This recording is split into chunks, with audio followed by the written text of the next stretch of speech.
to Lights Room Court, the show where we break down your favorite made-for-TV movies one bottle at a time. And it's fall, it's back to school, here we are, ready to go. Hey you guys, get back to school. Get into what's new, what's blue, what's you. It's also back to school at Lifetime, so that means that we are talking about Nobody Will Believe You. Nobody Will Believe You stars Jenna Rosenow, Emily Topper, Derek Klaus, and John William Wright. Now, on the show, we either pour it up, which means yes, or put a cork in it, which means no, thank you. So, what are we going to do to this movie? Pour it up!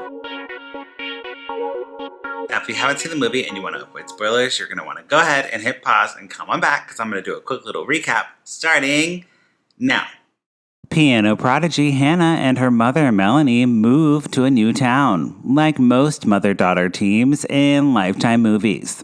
Melanie seems more interested in the new spa she is opening than being a parent.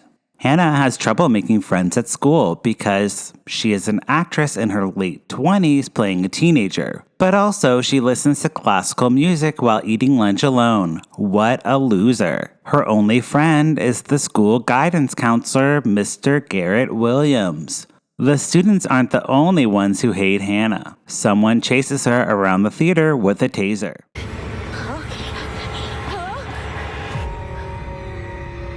A popular cheerleader named Amber gets into an argument with her stepdad, and then he is murdered.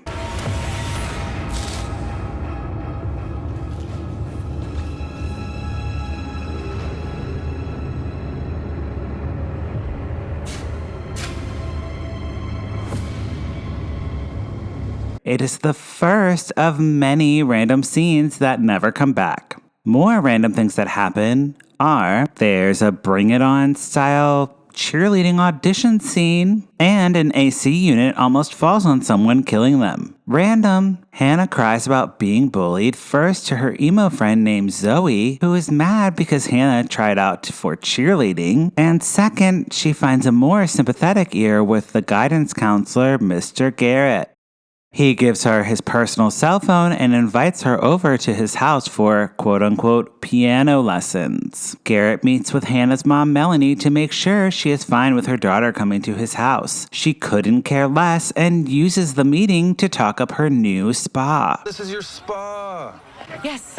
This explains why you look so young. Oh, you're too kind. Hannah mentioned you were hard at work on starting up a new business. Hmm? The grand opening is next week. You should stop by, treat yourself to a massage.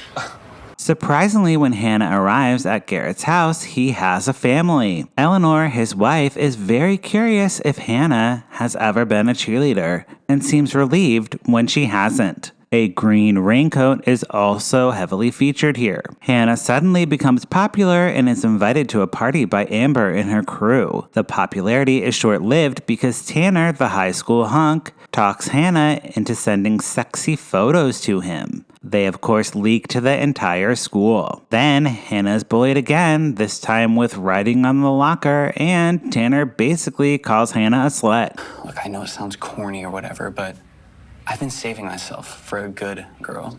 You know, a nice girl. Somebody who shares my thoughts, shares my values, and, you know, now that everybody's seen those pictures of you, it's kind of ruined all that. Escaping to Mr. Garrett's house, Hannah finds no one in the home. She quickly jaunts over to adjust the thermostat, which is the first thing you do when you enter someone's home, and finds Eleanor has been murdered. She grabs Katie, who is sleeping in full pajamas in the middle of the day, and rushes out of the house. With the wife out of the picture, Hannah and Garrett spend even more time together. He asks her to help him move out his wife's things. Cue a packing montage.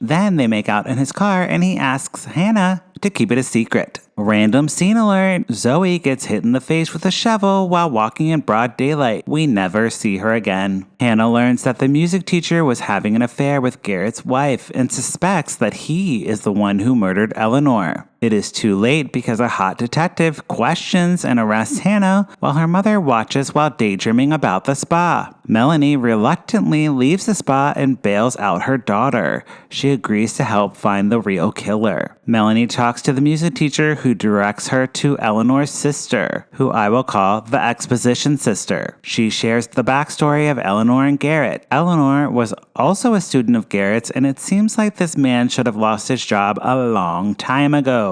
Exposition sister also gives Melody a bunch of evidence that would have been better served if given to the police. The mother and daughter go through the evidence and tie up all the loose ends of the movie. It's like the end of a Scooby-Doo episode without the "I would have gotten away with it if it weren't for those meddling kids." Garrett shows up and sets the house on fire. He has been framing Hannah for the murders but still wants to make out with her. Melanie isn't having any of that and beats him with one of the stools from her spa. Hannah nails her college piano audition and Melanie nails the music teacher. And that is Nobody Will Believe You. So, Nobody Will Believe You is a total train wreck.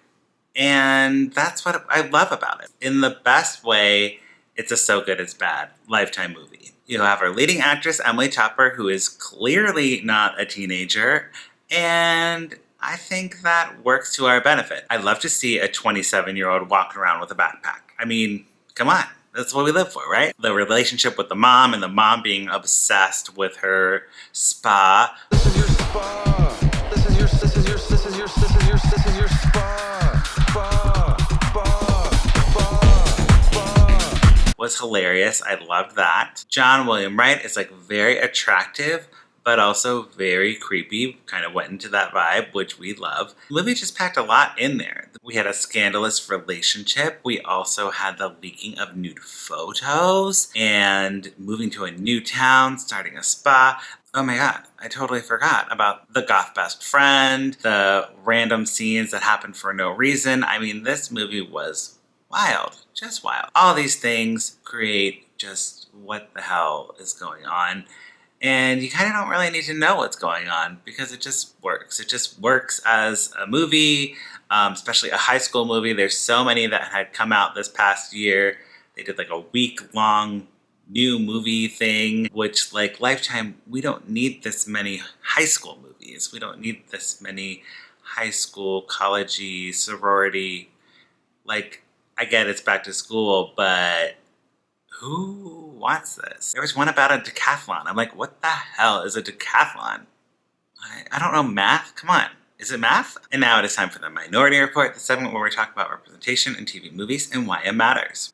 Andre Haskett as a student, Elvira Hill as Jenny, Terrell Hill, maybe they're related or married, I don't know, and Chris Mimikos as the detective. As far as representation goes, this was a white people movie living in a white people world. So, gotta ding it for that. Can't get too excited. We didn't have any really main characters who were actors of color or anything remotely interesting as far as like even a best friend. We had the goth best friend, which was cool, but that's it. Like, she was goth. Okay. Is that still a thing? And I think that wraps it up for today's episode. If you want more Lifetime Uncorked, you can check out our website, lifetimeuncorked.com. Don't forget to rate, review, and subscribe to this video. Tell your friends all about it. We're on TikTok, we're on Instagram, we're on Facebook, we are on all the social medias. So go ahead and give us a follow at Lifetime Uncorked. We're on Twitter. We live tweet things sometimes. Would love to chat with you there. Just reach out to me any way you want. We also have a podcast that is coming back from hiatus. We have some things working out, so check those out. Christmas season is coming, so get ready for some Christmas Lifetime movie breakdowns. If you're excited, let me know. Don't forget to donate to our Ko-fi page, and yeah, that's it. We'll talk to you next week. Okay, bye.